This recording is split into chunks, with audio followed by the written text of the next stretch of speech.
जय माता रानी दोस्तों, आपके अपने चैनल धर्म साधना में आपका बहुत बहुत स्वागत है। माँ भगवती दुर्गा की कृपा सदैव आप और आपके समस्त परिवार पर बनी रहे। दोस्तों, आज की वीडियो में मैं आपसे बात करने वाली हूँ मार्गशीर्ष मास की अमावस्या के बारे में, क्योंकि इस बार अमावस्या को लेकर सबके मन में बहुत सारे संशय हैं। कब है अमावस्या तिथि, किस दिन स्नान दान करें, किस दिन पितरों का तर्पण करें। बहुत से भक्त हैं जो कि अमावस्या का व्रत धारण करते हैं, तो उनके प्रश्न है कि हम व्रत कब धारण करें। तो आज की वीडियो में आपके हर प्रकार के प्रश्न का, हर प्रकार के संशय का समाधान है। कब हमें अमावस्या मनानी है, ठीक है। तो वीडियो को पूरा ज़रूर देखिए, और अगर वीडियो पसंद आए तो इसे लाइक भी ज़रूर कीजिए, क्योंकि आपके लाइक्स, आपके कमेंट्स मेरे लिए बहुत महत्वपूर्ण होते हैं। ये एकमात्र जरिया है जिनसे मुझे पता चलता है कि आपको ये वीडियो अच्छी लगती है और आपके लिए ये वीडियो उपयोगी है। तो अगर वीडियो अच्छी लगे तो इसे लाइक तो ज़रूर ही किया कीजिए। अब बात करते हैं सबसे पहले कि अमावस्या तिथि कब प्रारंभ हो रही है, कब समाप्त हो रही है और कब है अमावस्या। तो देखिए, मार्गशीर्ष मास की अमावस्या तिथि प्रारंभ हो रही है 30 नवंबर 2024 को, यानी कि शनिवार के दिन सुबह 10:29 पर, और अमावस्या तिथि का समापन होगा 1 दिसंबर को सुबह 11:50 पर। ऐसे में इस बार जो अमावस्या तिथि है 2 दिन मनाई जाएगी, मतलब 2 दिन अमावस्या मान्य होगी। जैसे कि अगर आप व्रत धारण करते हैं अमावस्या का, तो सूर्योदय कालीन अमावस्या का व्रत धारण करेंगे आप। ऐसे में 1 दिसंबर 2024 को अमावस्या तिथि का व्रत होगा। इसी प्रकार से अमावस्या तिथि का स्नान भी होता है, जैसे कि स्नान करते हैं पूर्णिमा का, उसी प्रकार से अमावस्या का भी स्नान होता है। क्योंकि अमावस्या तिथि पर गंगा स्नान का, पवित्र नदियों के स्नान का बहुत महत्व होता है। तो अमावस्या का स्नान जो है वो 1 दिसंबर को होगा, क्योंकि इसी दिन सूर्योदय कालीन अमावस्या हमें प्राप्त हो रही है और ब्रह्म मुहूर्त में अमावस्या तिथि इसी दिन हमें प्राप्त हो रही है। ऐसे में 1 दिसंबर 2024 को स्नान दान की अमावस्या है। वैसे अमावस्या का दान शनिवार के दिन भी श्रेष्ठ रहेगा, क्योंकि शनिवार का दिन भी है। शनिश्चरी अमावस्या अपने आप में एक बहुत ही महत्वपूर्ण दिन होता है। कई प्रकार के रोग, दोष और बीमारियां, परेशानियां दूर हो जाती हैं शनिश्चरी अमावस्या पर दान करने से। तो इस बार बहुत ही श्रेष्ठ संयोग है। मार्गशीर्ष मास की अमावस्या शनिवार के दिन भी है, तो दान करने के लिए आप चाहें तो शनिवार को भी दान कर सकते हैं और रविवार को भी दान कर सकते हैं। हाँ, दान की सामग्री अलग होगी। जैसे कि अगर आप शनिवार को दान करते हैं तो काली उड़द का दान कीजिएगा, काले तिल का दान आप कर सकते हैं और काले जूते का दान आप कर सकते हैं। देखिए, अगर आपके व्यापार में बहुत अधिक परेशानियां हैं, मतलब बहुत संघर्ष चल रहा है आपके जीवन में, शनि की 7.5 से परेशान हैं, ढैया से परेशान हैं, या फिर शनि की दशा अंतरदशा आपके लिए ठीक नहीं जा रही है, आप बहुत अधिक परेशानियों से घिरे हुए हैं, तो ऐसे में आपके लिए ये बहुत ही शुभ संयोग है शनिश्चरी अमावस्या। इस दिन आपको काले जूते का दान किसी सफाई कर्मचारी को करना है। हाँ, एक चीज़ का ध्यान रखिएगा, काला जूता नया होना चाहिए। नया काला जूता ले लीजिए, 9 नंबर का जूता रखिए, और वो जूता आपको दान करना है किसी सफाई कर्मचारी को, ठीक है। और कहिए कि वो उसे धारण करे, उसे पहने, ठीक है। किसी ऐसे ही व्यक्ति को देना है जो उसे पहने। क्योंकि देखिए, अगर आप कोई भी चीज़ दान करते हैं, उस दान का कोई प्रयोग नहीं करेगा तो आपको उसका लाभ नहीं मिलेगा। इसलिए जब भी आप दान करते हैं, सुनिश्चित कीजिए कि जिसे आप दान कर रहे हैं वो उसे धारण करे, उसका प्रयोग करे। तो जब कोई सफाई कर्मचारी उस जूते को धारण करेगा, लगातार पहनेगा, आपके जीवन से निश्चित ही संघर्ष धीरे धीरे समाप्त होता जाएगा, ठीक है। ऐसा आप जब भी अमावस्या आती है, शनिश्चरी अमावस्या, आप कर सकते हैं। तो शनि अमावस्या पर काली उड़द, काले कपड़े, काले कंबल, इन चीज़ों का आप दान कर सकते हैं। काले छाते का दान कर सकते हैं। अच्छा, ये सभी दान आप किसी सफाई कर्मचारी को करेंगे या किसी बहुत ही ज़रूरतमंद इंसान को करेंगे, ठीक है। शनिवार का दान वैसे भी कोई ब्राह्मण नहीं लेता है, किसी ज़रूरतमंद को ही दिया जाता है, ठीक है, तभी उसका लाभ भी मिलता है। इसके अलावा अगर आप बीमार हैं बहुत समय से, तो आप चाहें तो दवाइयों का दान कर सकते हैं।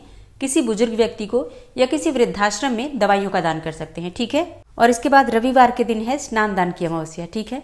तो स्नान हमें गंगा स्नान जाकर करना चाहिए, लेकिन अगर ऐसा संभव ना हो तो अपने घर में गंगा जल मिश्रित करके, या फिर किसी भी पवित्र नदी का जल हो तो उसे अपने स्नान के जल में मिला लीजिए, या फिर ये भी ना हो तो माँ गंगा का स्मरण करते हुए स्नान कर सकते हैं, ठीक है। और अमावस्या का स्नान तभी पूरा होता है जब हम दान करते हैं। तो दान किस चीज़ का करेंगे? अब जब रविवार को आप स्नान करते हैं तो स्नान करने के बाद आप सीधा का दान करेंगे। सीधा मतलब कम से कम एक व्यक्ति के भोजन की सामग्री। आप चाहें तो अधिक भी कर सकते हैं, लेकिन कम से कम एक ब्राह्मण भोजन कर ले, इतना सामग्री होना चाहिए जब आप दान करते हैं, तो ठीक है। इसमें आप आटा दान कर सकते हैं, चने की दाल या फिर अरहर की दाल। इसके अलावा सब्जियां आप ले सकते हैं, कोई सी भी सब्जी ले सकते हैं।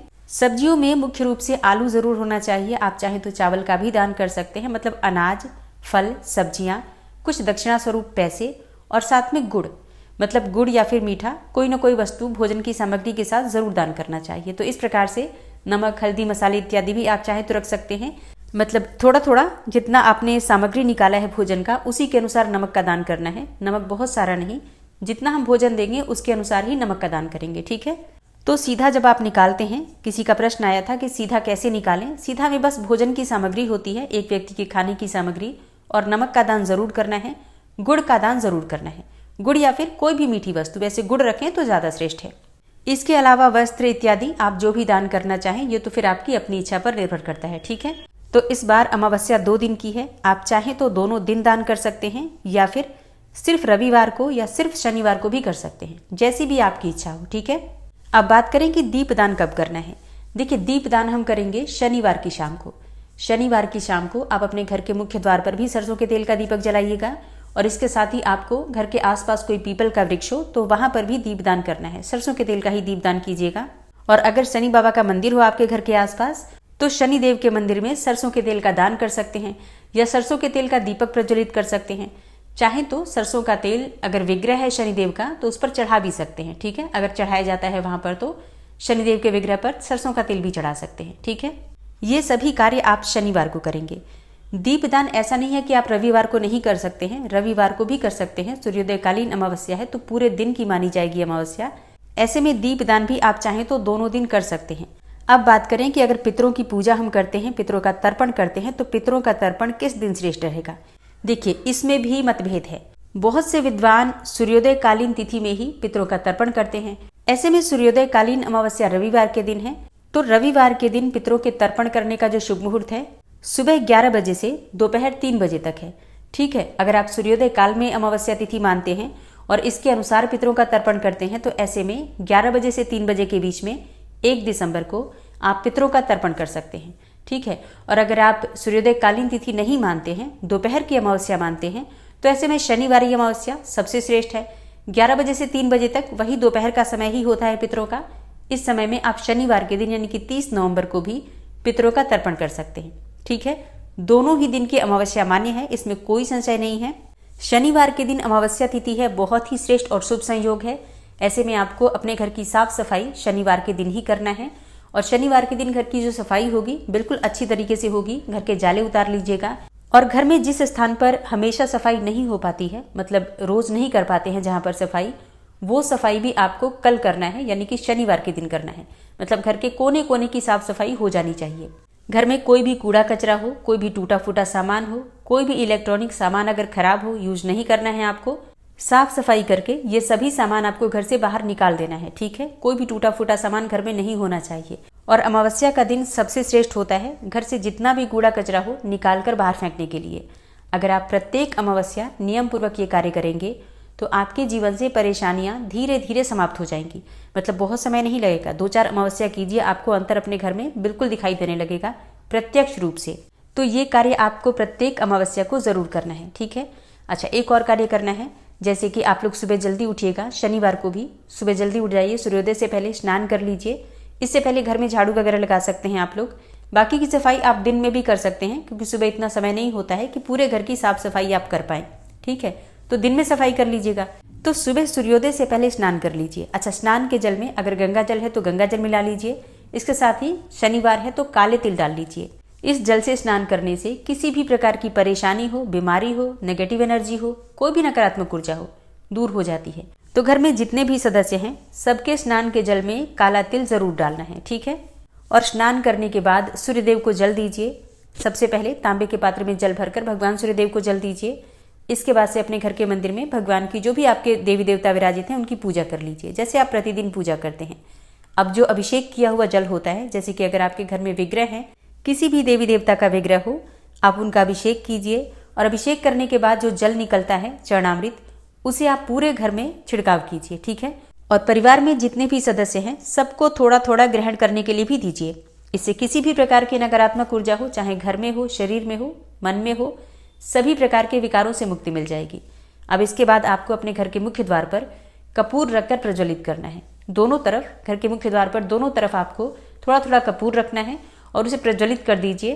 और मन में ऐसा भाव कीजिए कि आपके घर में जो भी नकारात्मक ऊर्जा थी सब समाप्त हो गई। किसी का भी किए कराए का प्रभाव था, ग्रह दोष था, वास्तु दोष था, सब समाप्त हो गया। ठीक है, पहले जब हम मन में विचार करते हैं तो वो चीजें अपने आप ही होने लग जाती हैं। तो मन का भाव सर्वोपरि है। अब देखिए, आपके घर के आसपास अगर पीपल का वृक्ष है तो शनिवार का दिन है, पीपल की वृक्ष की जड़ में आपको थोड़ा सा कच्चा दूध अवश्य अर्पित करना है। तो एक पात्र में थोड़ा सा दूध, थोड़ा सा जल, मतलब जल से उस पात्र को भर दीजिए और अब इसमें आपको थोड़ा सा शहद डालना है या फिर कोई भी मीठी वस्तु, शक्कर, बताशा इत्यादि डाल दीजिए। मीठा जल ही अर्पित किया जाता है। इसमें थोड़े से काले तिल डालकर और घर में जितने भी सदस्य हैं सबसे कहिए कि 1-1 रुपए का सिक्का उस जल में डाल दें। मतलब प्रत्येक व्यक्ति अपने हाथ से एक सिक्का उस जल में डालेगा, चाहे बच्चे हों या बड़े, सबसे ये काम करवा लीजिए।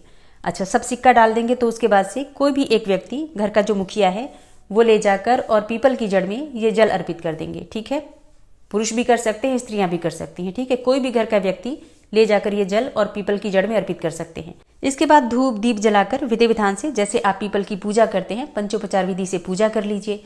कुछ मीठा जरूर लेकर जाना चाहिए। जब भी हम पीपल की पूजा करते हैं तो कुछ मीठा अवश्य अर्पित करना चाहिए। अच्छा, अब आपका प्रश्न होता है कि उस सिक्के का क्या करें। वही पीपल की जड़ में जब आप जल डालेंगे तो पीपल की जड़ में ही वो सिक्का भी आपको छोड़ देना है। ठीक है, तो सिक्का लेकर नहीं आना है, वहीं छोड़ देना है।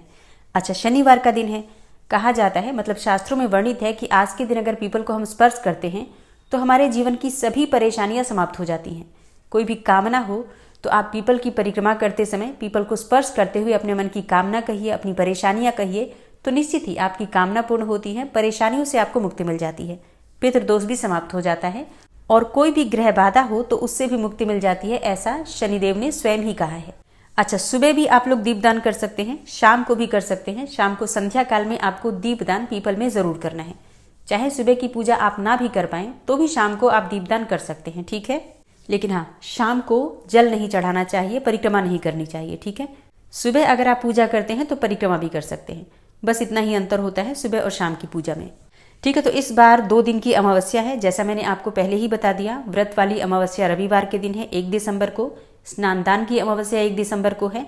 अगर आप पितरों का तर्पण करते हैं दोनों दिन में किसी भी दिन कर सकते हैं। दीपदान भी आप दोनों दिन में किसी भी दिन कर सकते हैं, लेकिन पीपल की पूजा आपको शनिवार के दिन ही करना है, रविवार को नहीं कर सकते हैं। अब बात करें दान की, तो दान आप दोनों दिन करेंगे। शनिवार को शनिवार की वस्तुओं का दान करेंगे। अच्छा, शनिवार को आप सीधा का दान भी कर सकते हैं। मतलब अगर आप शनिवारी अमावस्या मना रहे हैं तो आप शनिवार को सीधा का दान भी कर सकते हैं, कोई दिक्कत नहीं है। ठीक है, अच्छा, शनिवार और रविवार ये दोनों दिन बहुत महत्वपूर्ण हैं। शिव मंदिर अगर आपके घर के आसपास है तो शिवलिंग का अभिषेक आपको जरूर करना है, काले तिल डालकर कच्चे दूध में, और वो आपको शिवलिंग पर अर्पित करना है। इससे किसी भी प्रकार की साढ़े साती से आप परेशान हो, ढैया से परेशान हो, शनि दोषों से परेशान हो, या फिर वैसे भी घर में बीमारियां रहती हैं, वास्तु दोष रहते हैं, कई प्रकार की परेशानियां रहती हैं, तो इन सभी परेशानियों से इस उपाय से आपको मुक्ति मिल जाएगी। बस एक पात्र में आपको जल लेना है, थोड़ा सा कच्चा दूध लेना है, थोड़े से काले तिल डाल दीजिए, थोड़ा शक्कर ले लीजिए, थोड़े अक्षत डाल दीजिए, और फिर बेलपत्र अगर आपके पास हो तो ठीक है, नहीं है तो कोई बात नहीं। सिर्फ यही सामग्री ले जाकर शिवलिंग पर चढ़ा दीजिए और धूप दीप जलाकर पूजा कर लीजिए, प्रार्थना कर लीजिए। बस आपकी परेशानियां बाबा स्वयं देख लेंगे। ठीक है, तो अगर आप कोई भी उपाय नहीं कर पाते हैं, अमावस्या का कोई भी नियम पालन नहीं कर पाते हैं, सिर्फ शिवलिंग की पूजा मात्र भी कर लेते हैं, तो भी आप पर भगवान शिव की कृपा से किसी भी प्रकार की परेशानी का प्रभाव नहीं होगा। तो दोस्तों, उम्मीद करती हूँ ये वीडियो आपके लिए उपयोगी होगी।